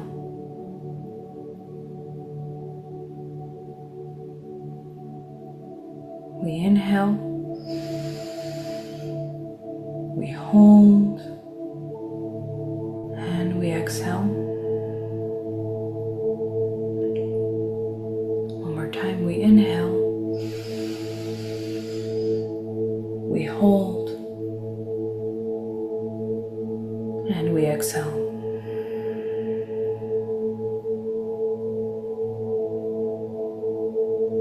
We feel our body relax.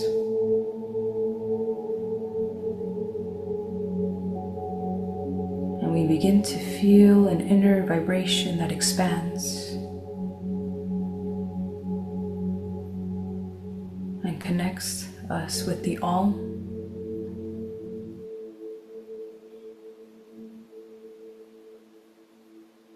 We now begin to see a tunnel of light appear before us.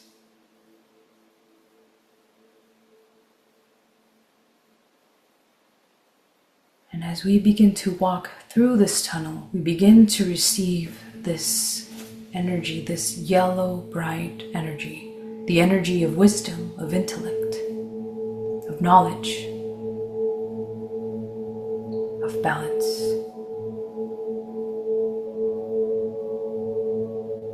This energy concentrates in our pineal gland, in our pituitary gland, activating our psychic vision, our third eye. We feel the energy expand. We see it illuminate our mind, connecting us to all the knowledge within us.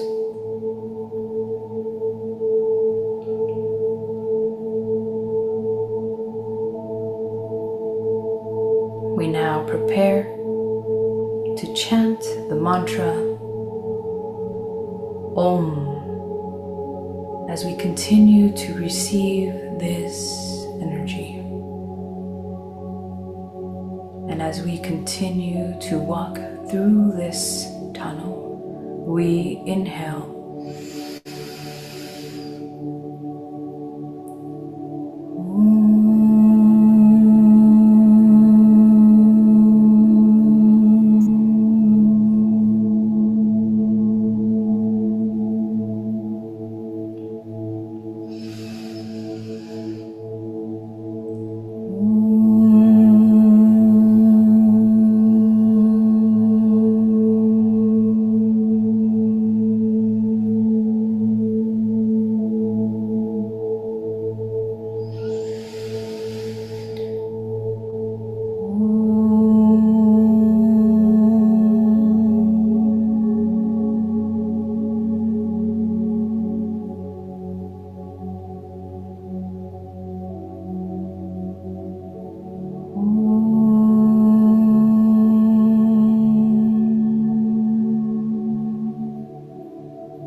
We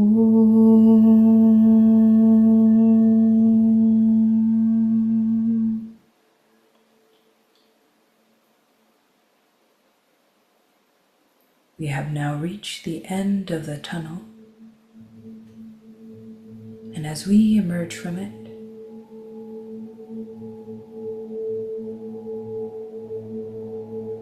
we find ourselves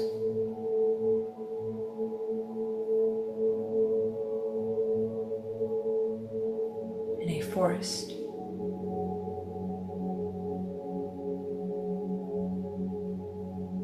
Let us connect to this place. What do we feel? What do we perceive?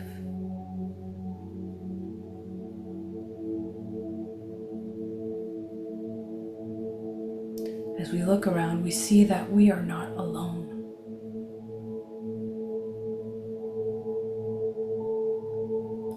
From the distance, we can see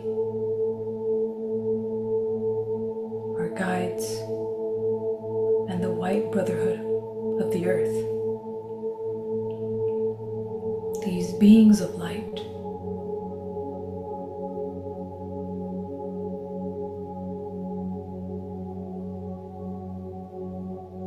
They begin to walk towards us, and they surround us.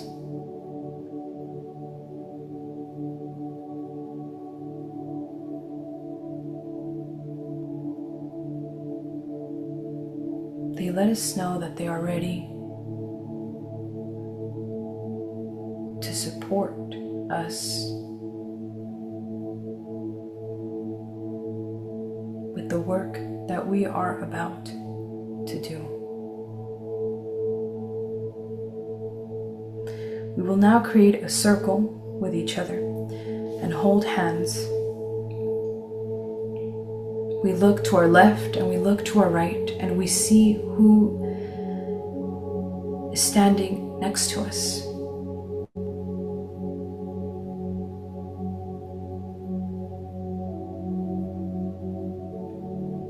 And we keep them in mind.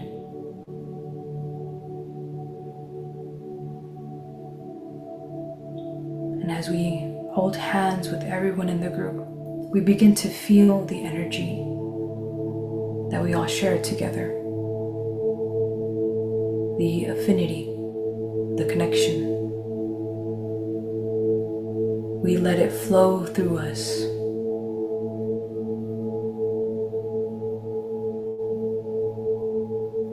At the center of the circle that we have created,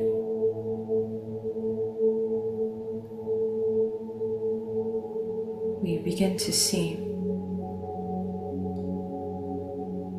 a sphere of light that is transformed into a replica of the earth.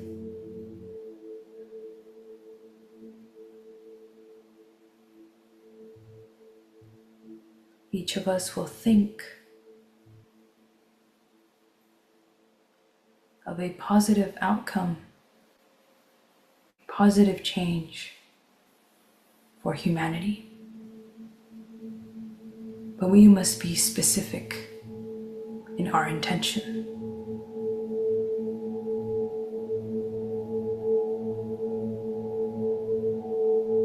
As we focus on the intention, we think of a corresponding color.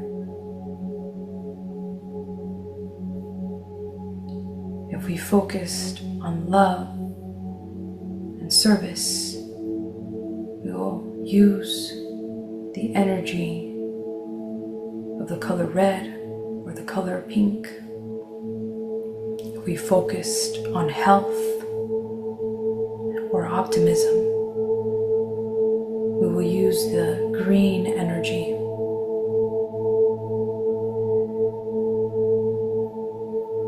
If we want to influence an awakening of consciousness, we will use the color blue or yellow. And so forth with every color. whatever the intention may be, or whatever color we feel to use.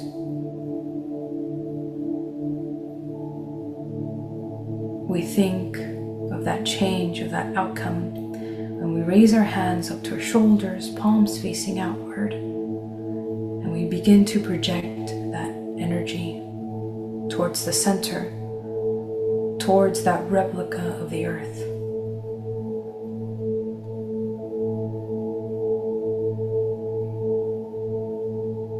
We now begin to receive that energy either from the planets, the stars, the elements, the earth, and we project that energy with full force.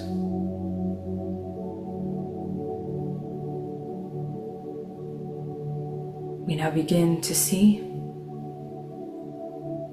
how this replica, this copy of the earth begins to expand and grow within all of these energies it's receiving. We begin to elevate this earth to the sky. We see it expand.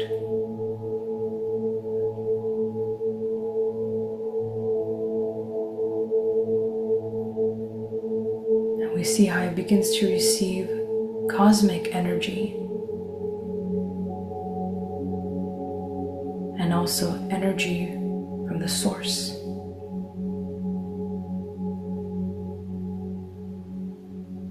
From the center of the universe.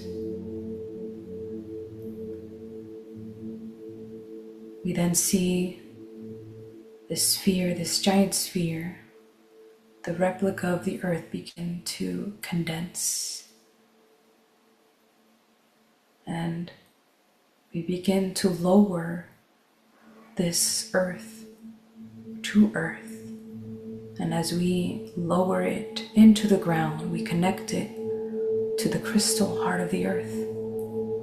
And as we do so, we see how the core of the earth extracts this energy and sends it to all of the planet, to all areas of the earth.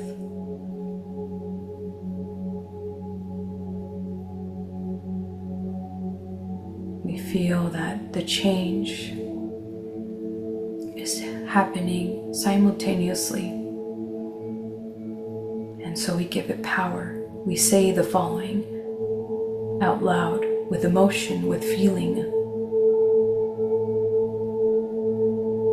with faith.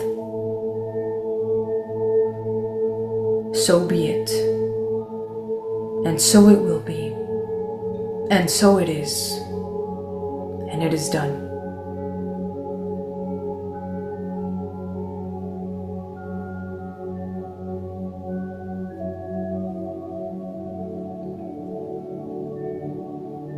We now finish sending that energy to all of the planet, to all of Earth.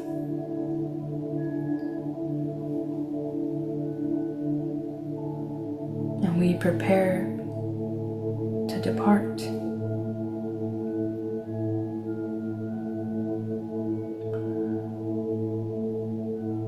Before we come back from our meditation,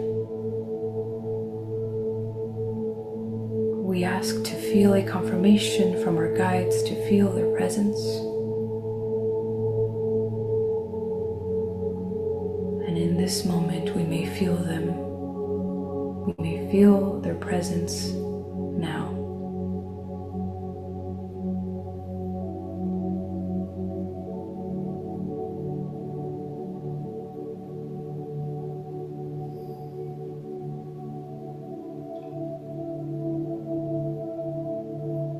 We thank our guides for being here with us, and we embrace one another, exchanging our most precious emotions, our most deepest feelings and thoughts, and we share them with our guides and with each other.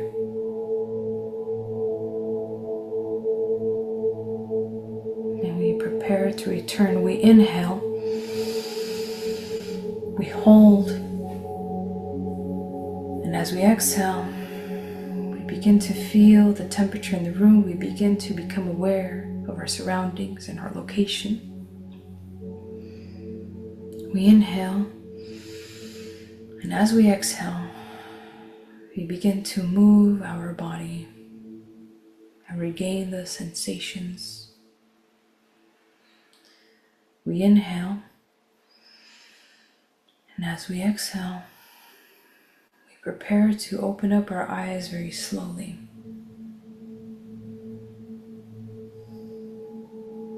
And as we open them, we find ourselves in peace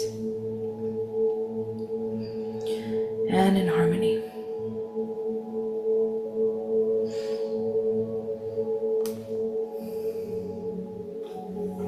Okay. So that was a short meditation. Would anybody like to share anything that they felt or anything that came to mind? Marlene, do you want to share? Yeah? Okay.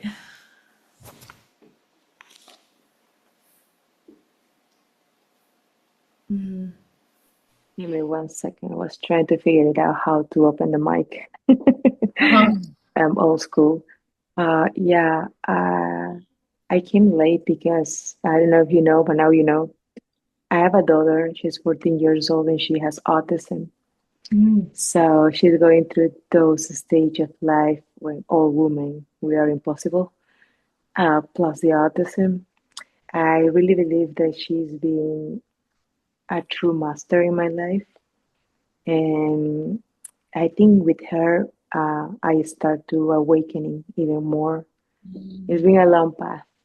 Long story short, I didn't want to come here with that energy because I was a little pissed at her. She's going through this station that she's trying to hit you if you don't give her the things that she requests.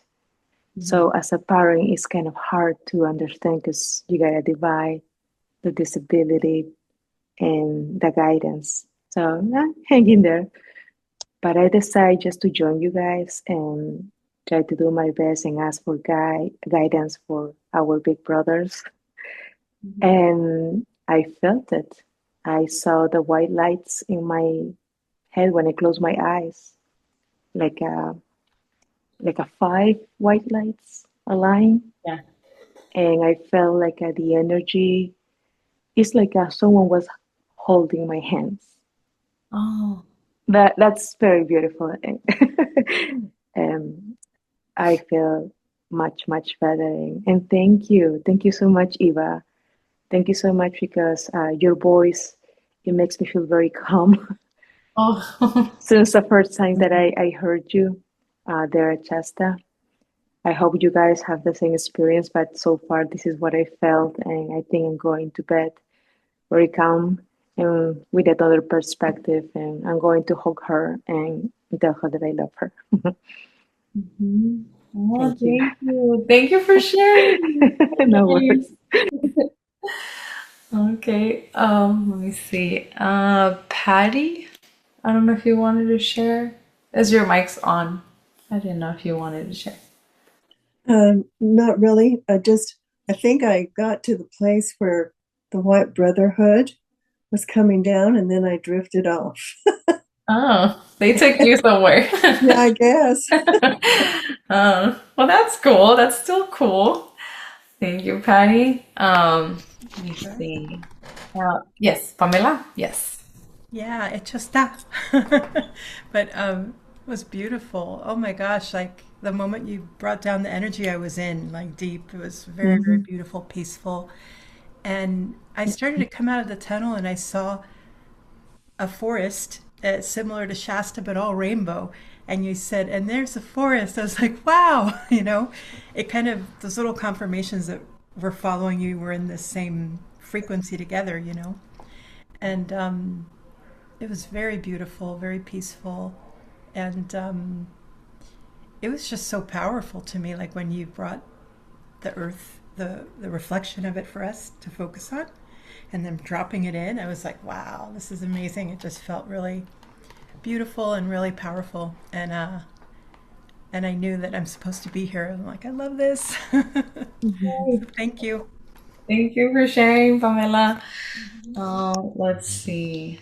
I'm gonna call on someone. Let's see. Yesenia, do you want to share, or would you like to share? Yes, I'll share. So, my experience, I felt I wasn't walking alone on the tunnel, like in the tunnel. And I felt like there was someone on each side of me. And when you said we were going to head into the forest, I felt I was being greeted every side of me into the forest. That was my experience.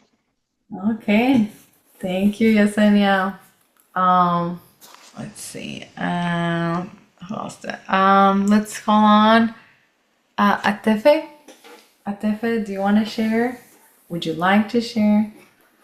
Actually, something weird happened to me. When I was in the tunnel, I felt actually the energy is so powerful and strong and felt in my both hands. Something very heavy in my hands. But when I was walking through the tunnel, I felt my stomach is hurting me. I don't know why. This happened to me last week when I came back from the Mount Shasta last Tuesday. And today is Monday. So when you was talking about the light, but first was love, actually the violet and then love and then green for the healing. When I imagine the green, the pain went away. So didn't feel it. So that's it. Good. Yeah. That's good. Thank you, Atefe. And a little comment about perhaps maybe the pain that you're feeling. Since we were working with yellow energy, we were directing it to this part of our like our head, right? But that energy, resides in the solar plexus area. So perhaps there needed to be healing in that area, or it's a blocked chakra perhaps, and so when you're receiving this energy you feel that pain. So when we do real quick, when we do like healing work and you're sending energy to someone, that person, if they're in pain, they're gonna feel there's different experiences. So one of them is like they might feel the pain like a very intense pain, but it's because it's accelerating the process of that. Like the energy is accelerating the process of your body, so it processes the pain quicker, and then it heals you.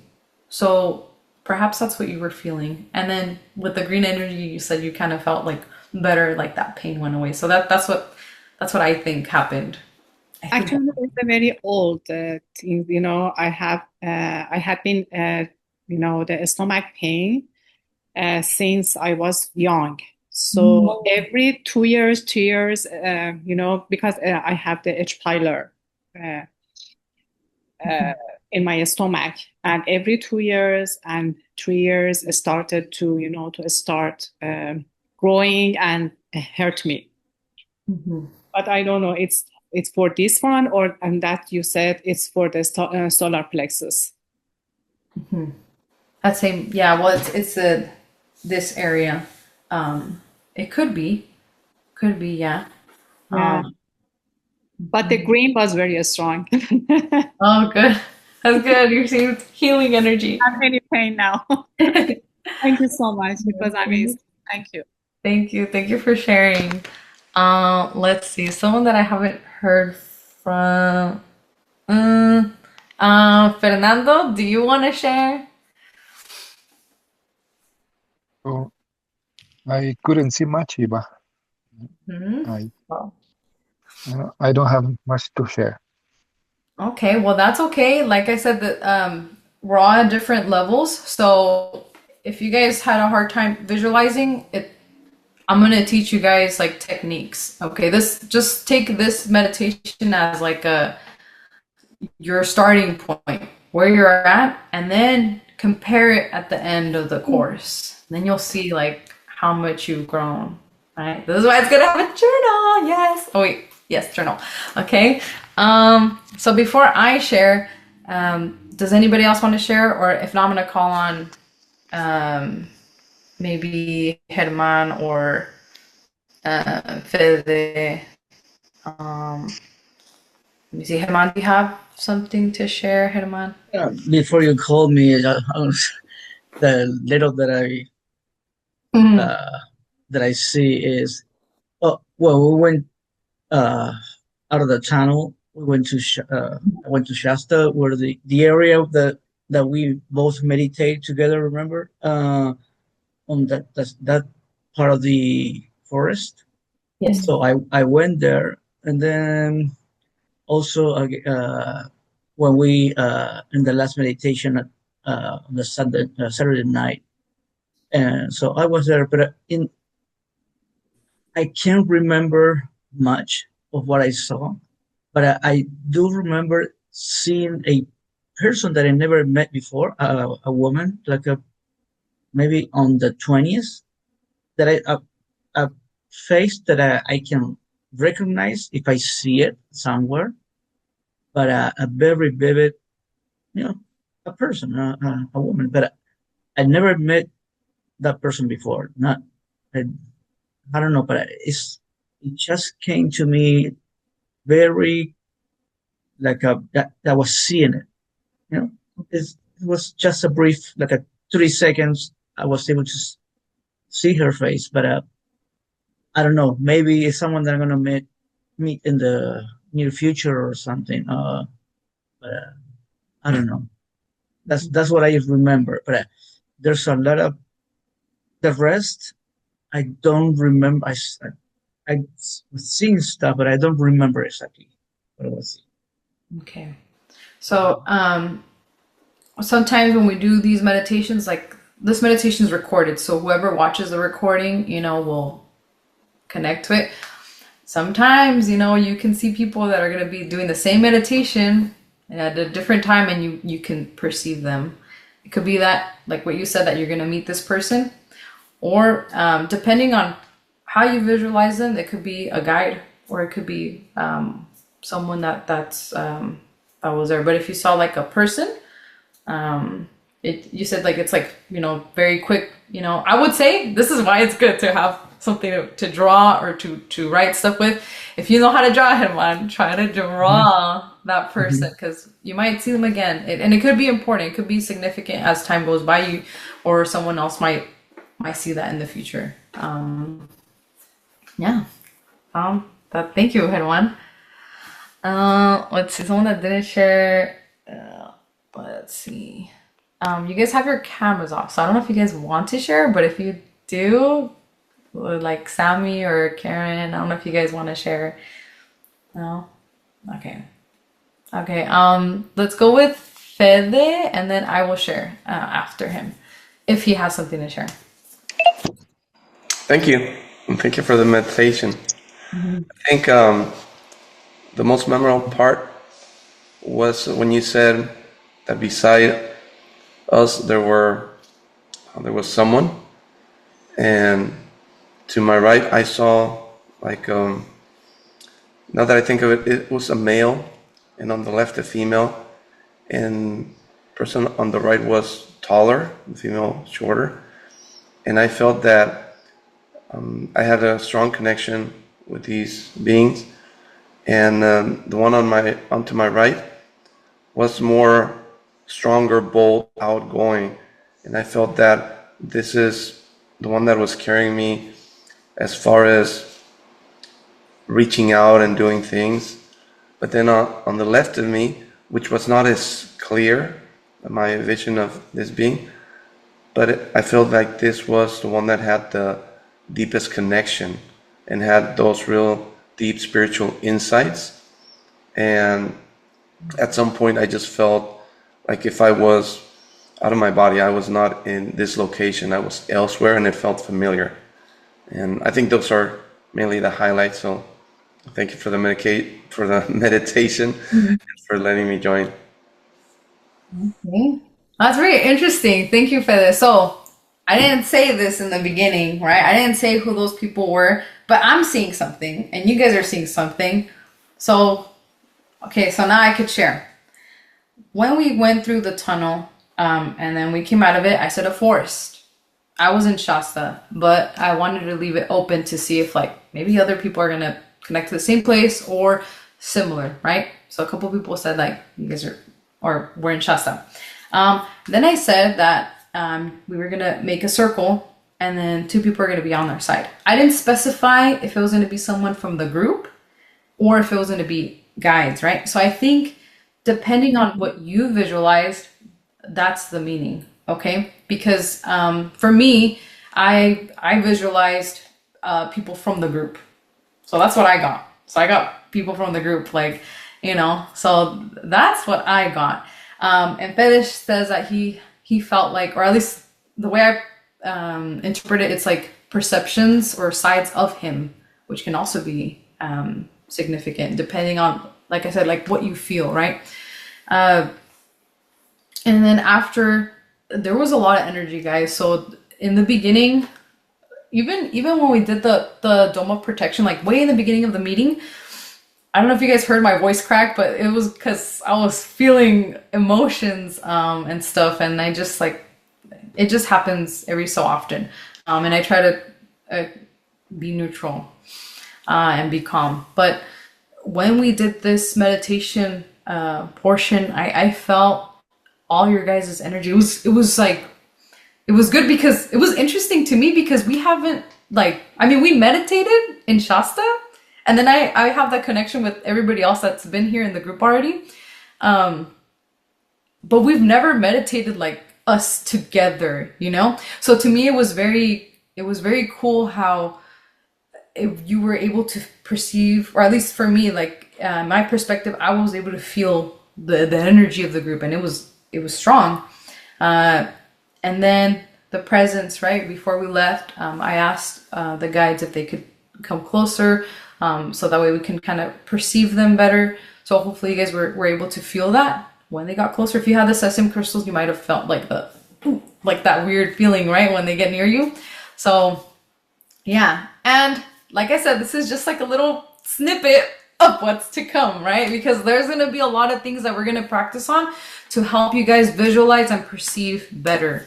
Because anybody can do it. And at some point you guys are going to be like, it's going to be so easy for you guys to just jump in and visualize and feel. So I'm excited. Yeah. So it is 8:07. We went over the time by 7 minutes. But I hope you guys like the class. Again, this is going to be recorded.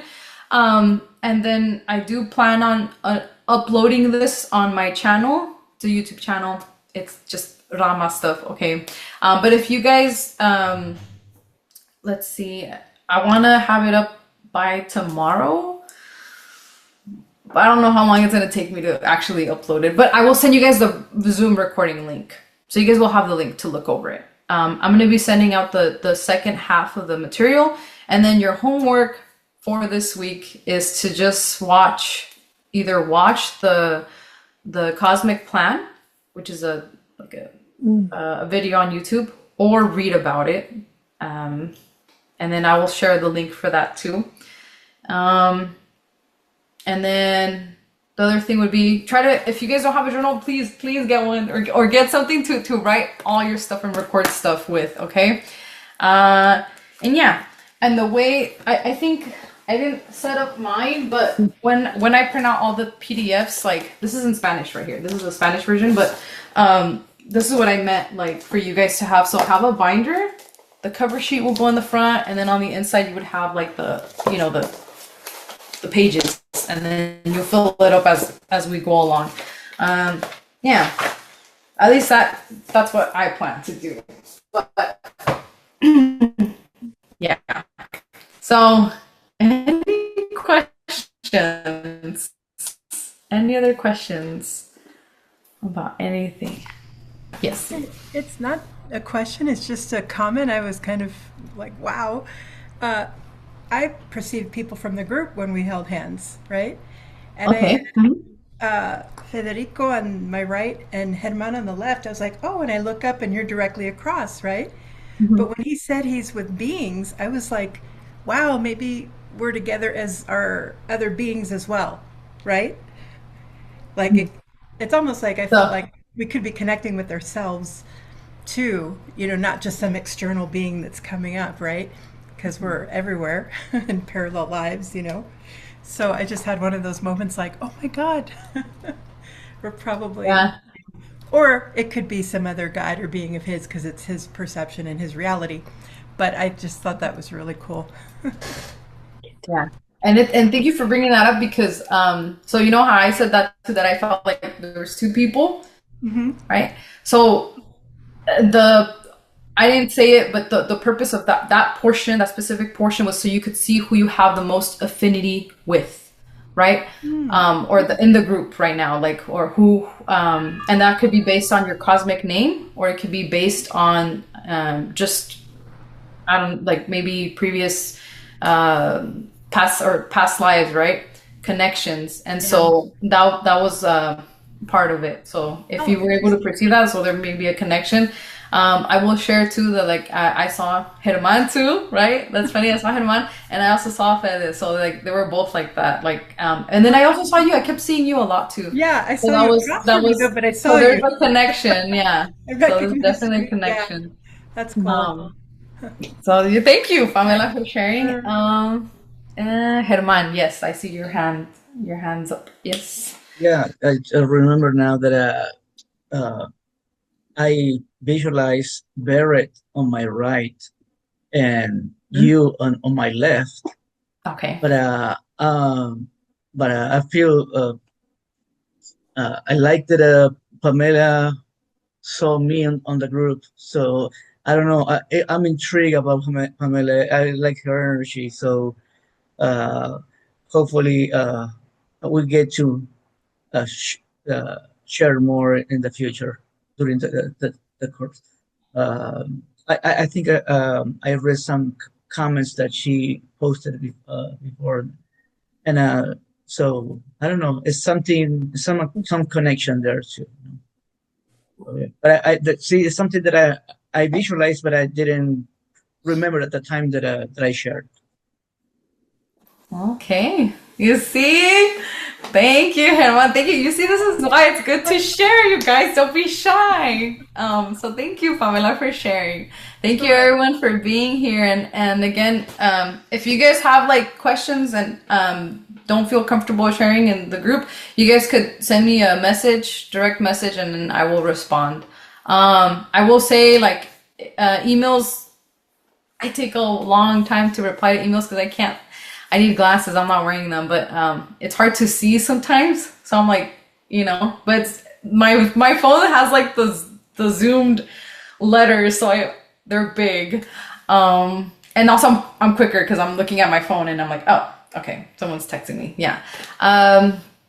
What else? Yeah, I think that's it. Hopefully I didn't forget anything, but I think I went over everything like, okay-ish, right? Okay then. Well, thank you everyone for being here. And that concludes our first session. And again, I will be sending out the link and this is going to be uploaded later on YouTube. So yeah. All right. Thanks guys. Thank you. Thank you for joining. Bye. Thank you, everybody. Sorry, I'm so sleepy. Bye. Thank you. Bye. Thank you. Bye, guys. It's great. Bye. See you next Thank you, whoever. Bye. Bye.